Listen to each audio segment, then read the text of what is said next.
हरे कृष्णा, राधे राधे। सभी को अपना एकादशी की बहुत बहुत शुभकामनाएं। चलिए कथा शुरू करते हैं।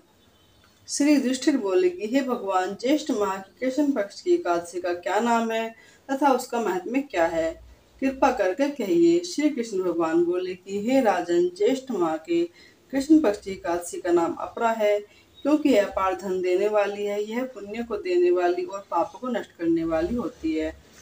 जो मनुष्य इस एकादशी का व्रत करते हैं उनकी लोक में प्रसिद्धि होती है। अपरा एकादशी के व्रत के प्रभाव से ब्रह्म हत्या, भूत योनि, दूसरे की निंदा आदि के पाप नष्ट हो जाते हैं। इसके व्रत से परिस्थिति के साथ रहने वाले आदि सब पाप नष्ट हो जाते हैं। झूठी गवाही, असत्य भाषण, झूठ वेद पढ़ना, झूठ शास्त्र बनाना, ज्योतिषी, झूठ वेद आदि सब के पाप अपरा एकादशी के व्रत से ही नष्ट हो जाते हैं। जो क्षत्रिय युद्ध के क्षेत्र से भाग जाए तो वे नरक को जाते हैं, परंतु अपरा एकादशी के व्रत करने से उन्हें स्वर्ग की प्राप्ति होती है। जो शिष्य गुरु से विद्या ग्रहण करते हैं परंतु बाद में उनकी निंदा करते हैं तो वह अवश्य ही नरक में जाते हैं। वह भी अपरा का व्रत करने से स्वर्ग को चले जाते हैं।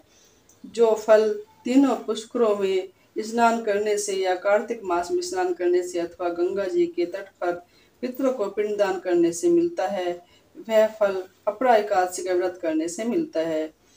सिंह राशि वालों को बृहस्पति के दिन गोमती नदी में स्नान करने के कुंभ में श्री केदारनाथ जी के दर्शन करने से तथा बद्रिकाश्रम में रहने से तथा सूर्य चंद्र ग्रहण में कुरुक्षेत्र में स्नान करने से जो फल मिलता है वह फल अपरा एकादशी के व्रत के प्रभाव के बराबर होता है। हाथी घोड़े के दान से तथा यज्ञ में स्वर्ण दान से जो फल मिलता है वह फल अपरा के व्रत के बराबर होता है।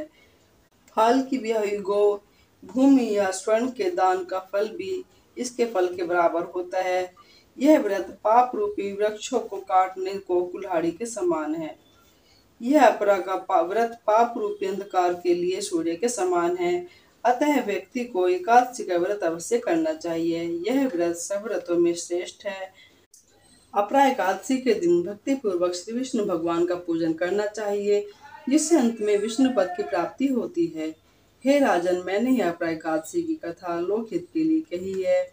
इसके पढ़ने व सुनने से समस्त पाप नष्ट हो जाते हैं। बोलो श्री विष्णु भगवान की जय।